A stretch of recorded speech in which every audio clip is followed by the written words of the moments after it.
let's talk about a number of bank calls today, because I did want to go through those, and there are many. And the banks have been our focus lately, in part because of Warren Buffett's move in a lot of the banks, basically just pulling a ripcord on most of them, except for Bank of America. Wells Fargo today upgraded to a buy from neutral. That's at D.A. Davidson. All right, Doc, you own Wells Fargo calls. Talk to me about this one, then we'll move on to the next one.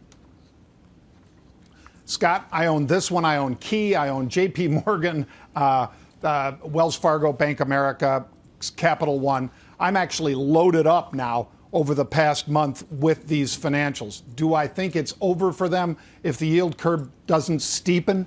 No.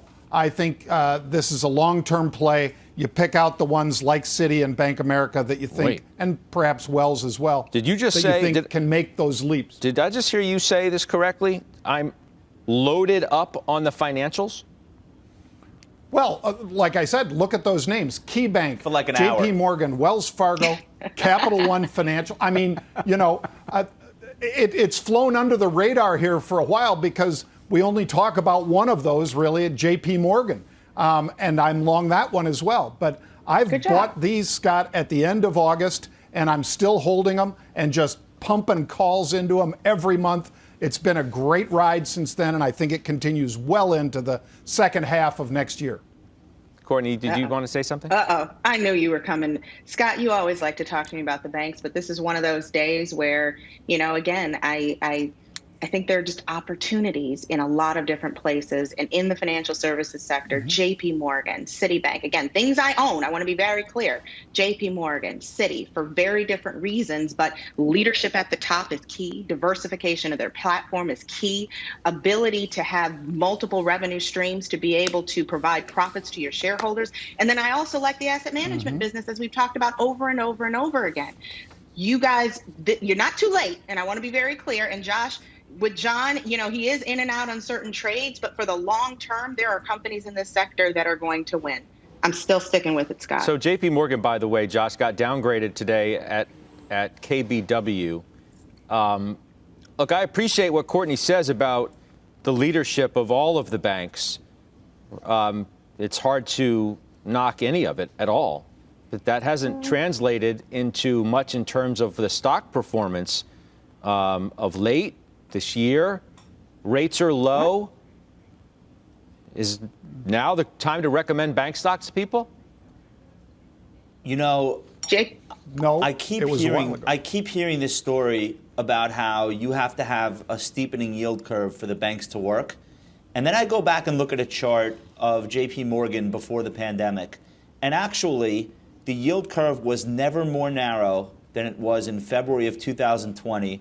It was 12 basis points, 10s and 2s, okay? 12 basis points. Right now, it's about 75 basis points. So it's 4 or 5 times wider than steeper than it was then. Okay. JPMorgan, at the time that the yield spread was 12 basis points, by the way, was a $140 stock. So now we have had substantial steepening off the lows this summer, but also off of that low I cite back in February. Why is JPMorgan $30 lower? So this stock's going higher. I understand it's going to take time. I do believe that the yield curve should steepen, and that will help the whole sector. JPMorgan is best in class, doesn't solely rely on making money on deposits, which is hard right now, has great businesses on Wall Street, and is working really hard on the next generation of consumer banking apps, et cetera. So if you're going to be in the financials, I don't think you want to own them all. I think you want to own this one. I'm not going to argue or pick a fight with anybody, particularly a person who's wearing a down vest inside the house in the basement. I'm not going to do that. Hey. I'm not in a house. Don't do it. I'm not in a. I'm not in a house. B, it's Ralph Lauren. So sit down. Okay. Go on. All right. Okay. And JPMorgan, again, adapting, small business, quick accept. Right. I mean, I hear the same story about JPMorgan over and over again. But if Buffett and company all but bailed out of it completely, what does that say about JPMorgan? Buffett loves Jamie Dimon. He loves his leadership and the way that he runs that firm, right? They've done other things Maybe that's together. why they had to just be friends. Yeah, maybe that's why. They sold out almost completely of that stock. Isn't that a statement? And he could turn around tomorrow wrong. and buy it again. You know how Warren Buffett will do. Well, He potentially, if he believes we don't really know why he sold. I mean, maybe you can get him on to have him explain that. But fundamentally, the things that you would like about a JPMorgan, if you've read anything from Warren Buffett, those are things you would like about this company. So I personally, that Warren Buffett sold it? No. But I'm actually surprised that he sold it. And so we probably need to understand what the rationale was for selling it. Do you know what it was? I mean, maybe it's just because it can't be any of his normal maybe, fundamental reasons for selling that stock. Oh, okay. I don't know. Maybe it's the fact that the stock is down. The stock really can't get out of its own way, along with a lot of the other bank stocks, and he's just tired of the banks. He doesn't sell because of price. Maybe he's just tired of the banks. He banks. sells because of fundamentals. It's fun. Hey, Scott. Yeah, Jim. Sorry, I don't mean to interrupt, but let me just say the fundamental reasons here. Josh pointed out it's not the yield curve. It's the vaccine. The vaccine gets you to reopening, and what that means is loan loss reserves are too high.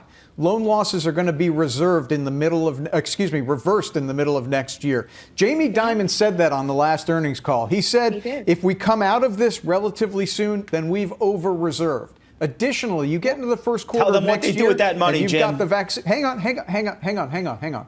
You get to the first quarter of next year, vaccines are being distributed. Mm-hmm. I think the Fed will let companies start buying back their stocks again. Citigroup's at 70% of book value. I mean, the fundamentals are there. The market is anticipating this as it does. That's why Citi's up 22% this month. That's why JPMorgan is up 18% just this month. Well, I get it, right? Like we said, the reopened stocks. The reopened stocks are all up this month, and the banks are part of that story. I totally get that. But it's from where they were. These stocks. No, it isn't. These stocks, despite the fact that people come on this show routinely and say, buy the banks, they're below book value. I love the leadership. Jamie Dimon, he's great. And Scott, everybody's great in the space. The stocks don't do anything. You'd be up north of 20% in Citi. We had this exact discussion, Scott, and I adore you. And I know you've been kind of pitting the other side of this. But again, it's one of those things where if you can pick the companies that are positioning themselves for the future, you will be okay in those names for the long term. And JPMorgan, the Citis, look at the adjustments they've made during the pandemic from both the product category perspective as well as from the cost perspective. And you're going to see some benefits as a shareholder of these companies. Okay. Look at the leadership. Don't try and make me feel better. That was like, I adore you, but you're an idiot right now. But you did it in your way. No, you're playing the other side now. I totally get it. I know exactly where you're coming from.